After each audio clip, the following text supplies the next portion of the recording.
Welcome back to Rare Photos. Hope you had a wonderful weekend. You might be watching this on the weekend, but as of now, I'm actually recording this on a Monday, very, very early in the morning before work. So, because we got reading to do, okay? If y'all been invested in the reading of Are You Lonesome Tonight, Elvis and Lucy, the series that I've got out, and the conversations with Derry Matera, you're going to continue to be excited and invested because I am. It's hard for me, when I read a book, like normally, I usually read it and I finish it one sitting. Always been that way. I was like, in junior high, the librarian said that she'd never seen a kid read as many books as I had. Over 2,000 books I checked out and read. And these weren't little kid books. They were biographies of Mickey Mantle, stuff about Houdini, Elvis, of course, Westerns. I read every single Louis L'Amour novel in junior high as well. So, it's hard. And some of y'all say, hey, you talk too fast. I really am trying to slow it down as much as I can. My mind is kind of like that. When I read books, I read them fast. I'm just through them. So talking, it's kind of the same thing. I'm like ready to get to the next point, to the next story, and I understand. So I do try to slow it down for y'all when I can. So where are we at with Lucy de Barbin and the Are You Lonesome Tonight story? Basically, Elvis and her were intimate. It was the fall of 57, and she had cut her hair, and he was a little upset towards the end of the get together that he'd cut her hair because he was like used to seeing her. Elvis liked familiarity. And I think that's something that gets missed on a lot of people that are like, well, Elvis wouldn't control this. He wouldn't say all this other stuff to her about cutting her hair. But I think that he really wanted her to stay the same because his life was changing. Selfish as that sounds, it is just how he was. That's why he tried to keep everybody in his life. He tried to keep everybody happy, buying him gifts and all that stuff to keep him around. He didn't want to lose anybody. Now, he hadn't even lost Gladys at this point. But anyhow, so let's go ahead and continue reading right here. And thank you for those that have left super thanks. There was a few more this morning that popped up. I'm going to screen record it and put it on here so I can show you all off. I appreciate you. And those of you that are watching to the very end, the MITTE made it to the very end. Appreciate that as well. Y'all are wonderful. It helps rank these books up, and it really helps me too. So I'm not above asking for y'all to continue supporting Elvis and thanking you for supporting this channel because you have a lot of choices out there. So let's get to it, okay? We're still in the fall of 57, the chapter. So this is Lucy. I didn't hear from him for a while after that and spent an unhappy New Year's Eve. So this is New Year's Eve of 1957. There wasn't much hope for the future because Elvis was off filming another movie, and when it was completed, he would go directly into the Army. I probably wouldn't see him the whole 2 years. Could his love survive that long a separation? With all the women after him, what chance did I have? So I occupied my time working and rehearsing a play staged by the theater group in Monroe. We did Dracula and Affairs of State. Now, I wanted to stay backstage and work behind the scenes, but they kept giving me parts. I got to be one of Dracula's victims. One night after rehearsal, a bunch of us went out to have a snack at a nearby coffee shop. We were joined by a group from KNOE. The conversation got around to this sexy new singer that everyone was talking about. They started mentioning the women who threw themselves at him and speculated on the hundreds he must have caught. He must have a different one every night, someone said. I kept sinking lower and lower and lower into my chair. See, I wanted to defend him, but I also didn't want to be challenged about how I knew differently. On the way home, I worried about what they said. I was painfully lonely, and hearing talk like that didn't change anything. Didn't help. It's what you said, sorry. At home, I changed for bed, and I was in the living room drinking a warm glass of milk, reading and listening to a Roger Williams record. My children were all in bed. Now, see how that's different than Priscilla, who claims, oh, I listened to Elvis records and then looked at his pictures on the wall. She's a real-life person. She had other interests besides Elvis. When it came to music and stuff, it would have been easier and poetic to say she sat there listening to an Elvis record, right? At night? Nope. Roger Williams. I heard the milk bottles in the front scoop scatter. I figured it was a neighbor's dog or something and went back to reading. A minute later, I was startled by a frightening noise coming from the kitchen. I got up to check it out, and just as I entered, I saw the door leading to the garage splinter as someone kicked it in. Okay, I shouldn't laugh. This is not good. A few more kicks and it burst apart. In walked the man. It's New Year's Eve. Somewhere around that time, I think. He was ugly and angry. His face was flushed and his eyes were bulging. His mouth was so tight that I could see the veins in his neck. He lunged at me and almost ripped my nightgown off. So I got to pause for a second. I know we're kind of in this scene here. I was up till 2 o'clock in the morning last night, and it's really early right now, doing research about this man, Dixie, Richard Dixie. You can see right here. I'm going to do a little screenshot for you. The interesting thing is after this book came out, his sister filed a lawsuit versus Lucy and the author and Random House, the book company, claiming defamation of character to her brother. I've tried to find pictures of this guy, any information on this guy at all. You know what I found? I found the grave sites of the woman that's suing. I think her name was Lucille Ware, W-A-R-E. The woman that's suing, her parents, and also her. But nothing about this guy. It's like they didn't want him to exist. Like maybe he was everything that Lucy says this guy was. Why wouldn't he be listed under a child of this woman, Lucille Ware, who says her brother, Dixie, Richard Dixie Ware, the husband, was defamed? Why wouldn't he be listed under a child of them? I don't know, but I'm starting to see some patterns. KNOE, a very famous person there at the radio station, was Dixie Ware. That's a woman. So these Wares, W-A-R-E, that she was married to, they were very influential in this town. And we know what happens with influence and power, right? Corruption. So let's get back to this. Okay, so the door splinters kicked in. He lunges at her and almost rips the nightgown off. You B-I-T-C-H, you little W-H-R-E, he screamed. I tried to make it to the bedroom, but he grabbed the end of the gown, causing me to fall hard on my face. He dragged me into the kitchen where he lifted me up, punched me in the face, then threw me through a shuttered pass through above the kitchen table. I crashed onto the record player in the living room. My hand went through the plastic top and was badly cut. I got back up and ran towards the picture window. Go ahead, jump out, you B-I-T-C-H-W-H-O-R-E, he said. I was really thinking of doing that, but he didn't give me the chance. He grabbed me by the waist and carried me into the kitchen. He dug his hand into his pocket and pulled out a thin object. Suddenly, a silver knife blade snapped into place. This was it. I was going to die. I screamed. He threw me against the back of the sink, grabbed me around the neck, and pulled the knife through my throat. Dear God, I pray, don't let him kill me. How does it feel to know you're going to die? How does it feel? Tell me, W-H-R-E. You know what I'm saying there, right? I know you're seeing that SOB. I'm going to kill you, then I'm going to kill him. No, I got a better idea. I want you to watch me kill him. You'll see him nailed to a cross. You want to see that, don't you? I suppose you're going to tell me you love him. Go ahead, tell me. Make it easier for me to K-I-L-L you both. Probably saying that word too much. YouTube doesn't like that. They like the word unalive. My gosh.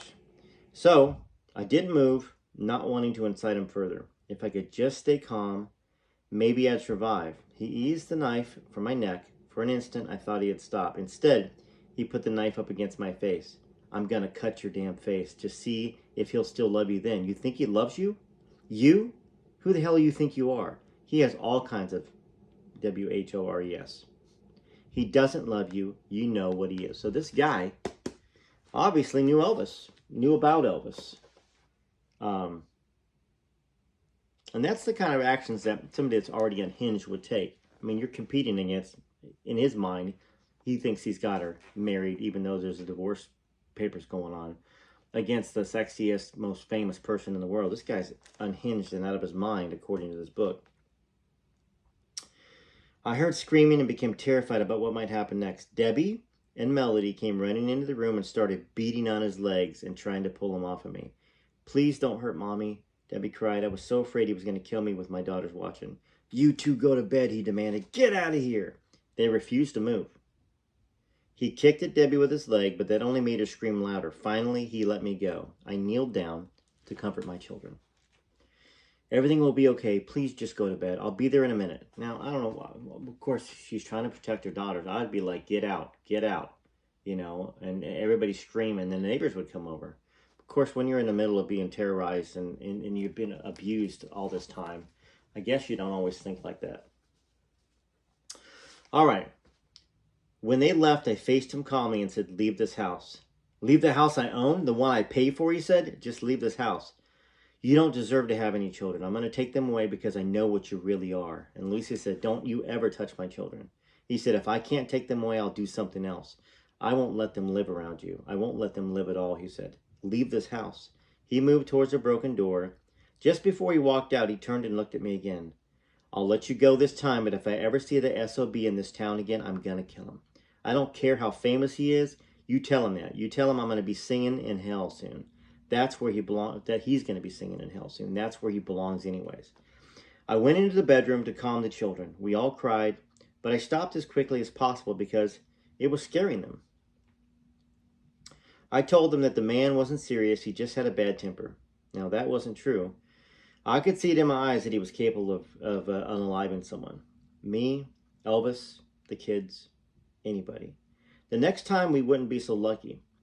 Mommy, you promised me he wouldn't come here. You promised, Melody said, wiping her tears. I know I did, honey. I'm sorry. I promise you'll never see him again. I stayed in the room until they fell asleep. Then I went to check Denise. Mercifully, she had slept through it all. I went to the bathroom to treat my injuries. My hand was badly cut. My neck was bruised black where he grabbed me. It hurt so bad I could hardly swallow. After I cleaned and bandaged my hand, I moved Denise into Debbie and Melody's room, locked the door, and slept on the floor between their beds. The following day, I went searching for another place to live. There you go. Smart woman. I found a small house across the street from Northeast Louisiana State College and quickly made arrangements to rent it. I spent the next day moving a few necessities. That evening, we moved in. Now, here's the deal. I'm still reading here. Thank God Elvis gave her a $5,000 check. Sent it to her in the mail. I hope she cashed it. If she cashed it, looks like he helped her get away from this guy. If she didn't cash it, well, you know, she's working terribly hard and being a bit prideful, you know, when I think she should have just cashed it and helped her family out. I hope she did. I don't know. I don't know whether she did or not. It doesn't say in the book. She just said, don't send me things like that, please. But Elvis could have begged her, cash it, please. And he might have either seen that it was cashed or not cashed. I don't know. I'd love to find that out somehow. I don't know how to find that out. Maybe in his financial records, although that's pretty early. And I don't know if anybody could even have access to that, right? All right, so here we go. That evening, we moved in. My plans were to leave Monroe as soon as possible and not tell anyone where I was going, not even Elvis. He wouldn't take the threat seriously and might get hurt or killed. I told Mr. Silverstein at work that I would be leaving soon. So this is early 58, I guess, right? He was upset and wanted to know why. People didn't leave town much in Monroe. You were born, raised, and died there. I told him about what had happened, admitting the part about the threat against Elvis. He told me that running wasn't the answer and offered his help. I'll protect you. I have a lot of influence. Now, I had heard that before and had been fooled into thinking that the legal proceedings would keep the man away. What's a trespassing charge to a man who actually wants to unalive somebody? Nothing could stop him anymore. The only way to save my children was to hide and never let anyone see me again. Elvis would be better off without me. My life with him had been an impossible dream to begin with, so the darkness of my past was what prevented us from making a life together. I let it go too far. I couldn't allow it to ruin his life. He would be okay. The papers were full of stories about his girlfriends, and yes, that broke my heart. But I was happy for him. Elvis was the kind of man who needed someone all the time. On my last day at the store, I remained after closing, gathering up my things. I noticed that no one had left, which was unusual. Mr. Silverstein appeared and said, We have something for you." Then everybody gathered around and started giving me gifts. It made me nervous. I wanted to vanish from town without anyone knowing. My friends asked me to stay and offered their help. I didn't know what Mr. Silverstein had told them, but he called me into his office and after much discussion convinced me to stay for 2 more weeks. I sold practically everything we had and gave away whatever remained. Now, I was at the store the following week when the phone rang. I answered it myself and was startled to hear Elvis's voice asking for me. He was in Hollywood making that final movie before entering the Army. I put on an act and pretended everything was okay, fighting not to let on that I was about to move and would never speak to him again. It was so hard I almost broke down. "I'm going to see you real soon, baby. Real soon," he said. I didn't say anything.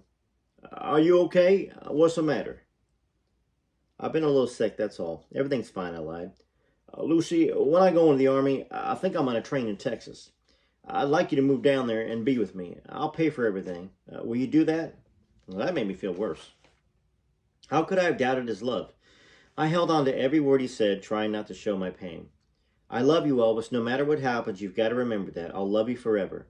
"Nothing's going to happen. I'll do my Army thing and be out in no time. Don't worry. When I get out, I won't be so famous anymore. All this craziness will be over. Hell, nobody will probably give a damn about me. Then it'll just be you and me, like it used to be. You'll have no excuse not to marry me, but we'll talk about that when I see you. I'll be there in a couple weeks." I didn't want Elvis to lose his fame. That would hurt him more than anything, more than he was letting on. But if he did lose it, he wouldn't lose me. I didn't care about his fame or money. Maybe it would calm down someday. Maybe he could perform and be happy, but the cameras and reporters wouldn't be around. Then we could be together. It was a tiny spark of hope, something to hold on to, so I wouldn't have to exist without dreams. So that cheered me up for a while.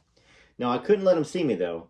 I had to be gone before he came. If I was still here, the man would try to kill him. The stress of moving and my fear that the man lurked behind every corner was twisting me up inside, making me feel really sick. An older woman at Silverstein said it was the flu and gave me 2 capsules and told me to take them. I bet you it's this woman here in the picture. She said they contained quinine and would make me feel better. I swallowed them. For the next 2 hours, I was doubled over in pain. My stomach felt like it was going to explode. Fortunately, my mother was in town and rushed me to the hospital.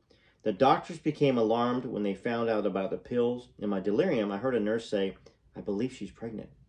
That sent shockwaves through me. A doctor later confirmed it. "Do you know you're pregnant?" "No." "Well, that quinine could have killed you. You're not supposed to be treated by store clerks. That's what doctors are for." He continued to scold me, but my mind drifted. All I could think about was being pregnant and what a cruel twist it was. This was the one child I should be happy about. A child born out of love, fathered by a man I love. Instead, Elvis's life was in danger and he would be soon entering the Army. His career was at a critical stage. He couldn't survive the scandal of my pregnancy. Now, I was still also legally married. To protect him, I had to leave town without a trace and without letting him know I was pregnant. The next day, though I still felt queasy, I packed the car. There was no time to spare. The phone rang just before we left. Who was it, the man or Elvis? Something prompted me to take a chance. "You're getting slow, baby. I almost hung up," Elvis said. "I was outside. I just got the urge to tell you I love you. You don't mind, do you?" "I never mind, you know that." Hearing his voice made me weak. I thought of telling him the truth. "I have something to tell you." The minute the words left my lips, the man's threat rang in my head. "You tell him he's going to be singing in hell soon." "I'm going away for a short time," I said. Where? Why? Give me a number." "It'll only be a while, don't worry. I'm just visiting some relatives." You sound so sad. You'll be back, won't you?" I desperately struggled to maintain my composure. "I'm just visiting some relatives. My aunt is sick." Don't run away again, Lucy. I'm coming to see you soon. Remember, you got to be there. That's all I ask. I'm begging you, baby. Don't leave me again." "I won't." I hung up the phone and cried my eyes out.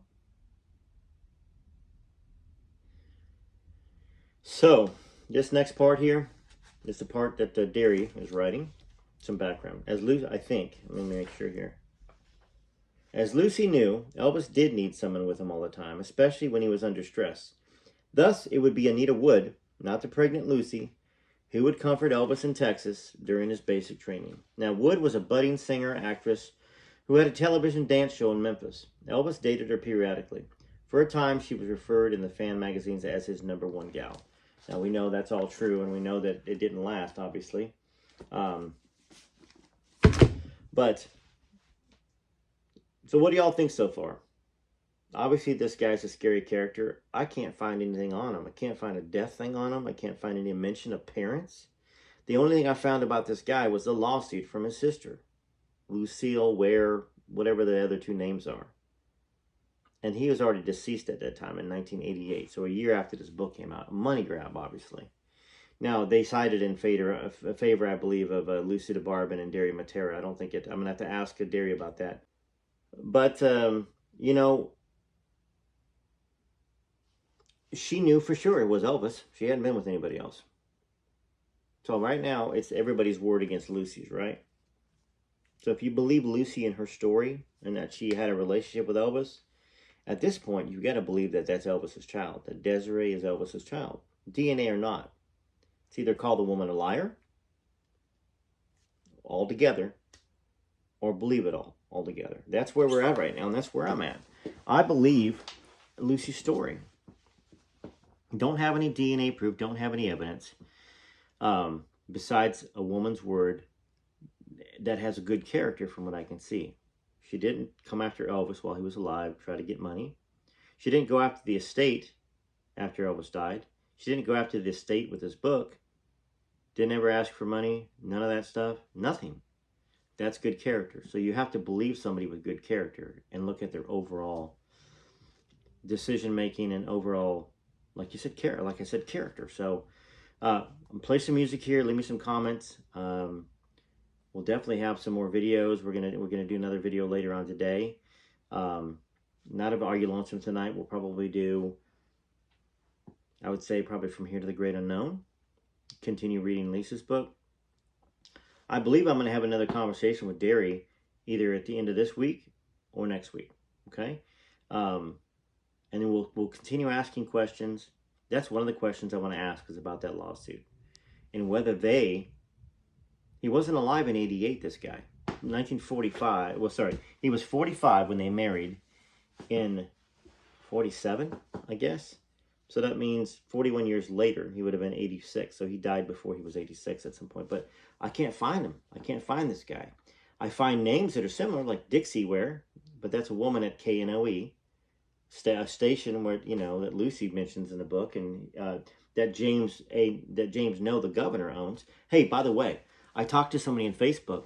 Her grandma, or her mother, I think it was her mother, used to go to James Noe's parties. And he had parties. So that's something that's a background historical fact that we get somebody else that talked about it. The mother passed away. But I'm trying to find some other old timers in the town to ask them questions. So, all right, TCBT, I'll say enjoy the songs.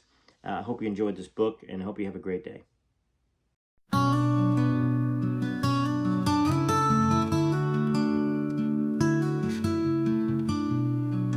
The shadow of the king still haunts the Memphis night. In the dimming southern light, Graceland comes alive. He walks those southern halls, his footsteps fall and fall, until those gates up front swing wide and bring his fans inside.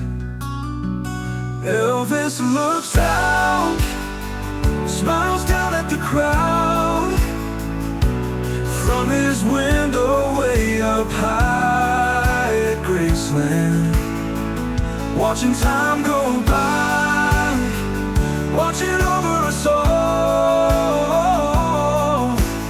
day after day, night after night.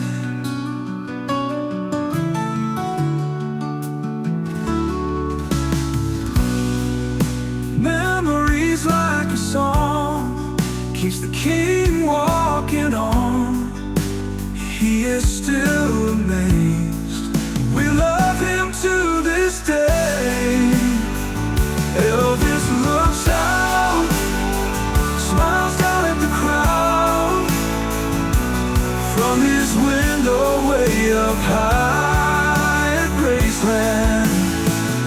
watching time go by, watching over us all, day after day, night after night.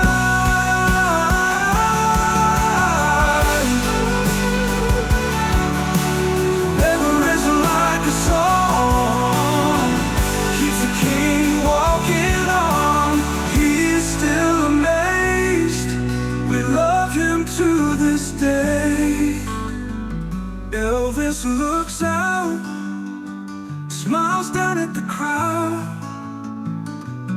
from his window way up high at Graceland, watching time go by, watching over us all,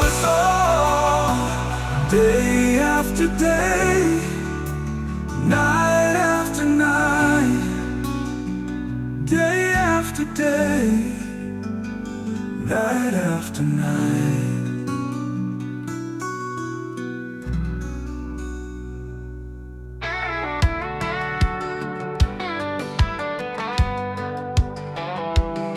He was born in a shack in Tupelo, a healthy boy, but he lost his baby bro. He grew up poor, the dirt poor life. The only thing he had was a guitar and a bike. That was Elvis, born in 35, that was Elvis. The coolest cat alive, from don't be cruel to all shook up, suspicious minds to burn in love. That was Elvis.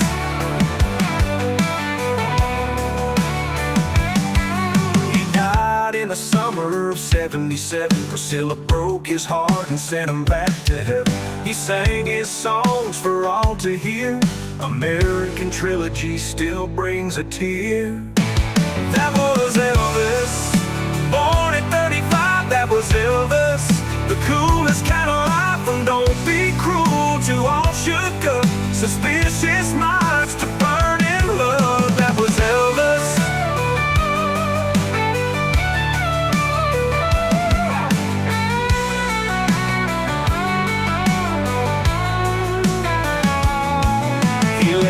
A gift in Lisa Marie, but now she's singing with Elvis in heaven's jubilee. That was Elvis, born in 35, that was Elvis. The coolest cat alive, from don't be cruel to all shook up, suspicious minds to burn in love. That was Elvis, from that's alright to all shook up, suspicious minds to burn in love. That was Elvis, Elvis, Elvis. That was Elvis, Elvis. That was Elvis, Elvis, Elvis.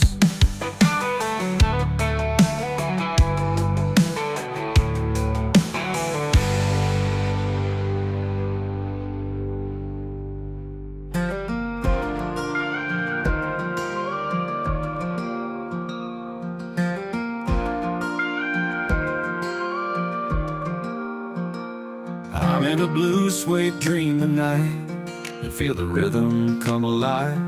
My heart beats to every Elvis song. On my turntable I turn on. Hound dog echoes in my veins, jailhouse rocking through the years. We're all the part of him that red remains, as we wipe away our tears. We say thank you to the mailman, say our grace and our amens. Live our life in God we trust. Yeah, Elvis is alive in all of us.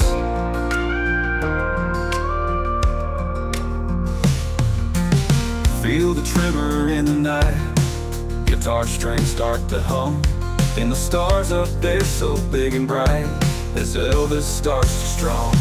We say thank you to the mailman, say our grace and our amens. Live our life in God we trust. Yeah, Elvis is alive in all of us.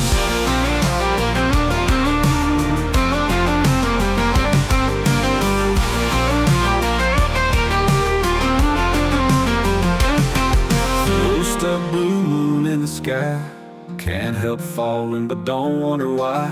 Elvis' spirit never dies in our soul. For all our lives, we say thank you to the mailman. Say our grace and our amens. Live our life in God we trust. Yeah, Elvis is alive in all of us. Yeah, Elvis is alive in all of us. Hope you enjoyed this video as well as these pictures of service teams across from Paramount and the playlist from KNOE in Monroe, Louisiana.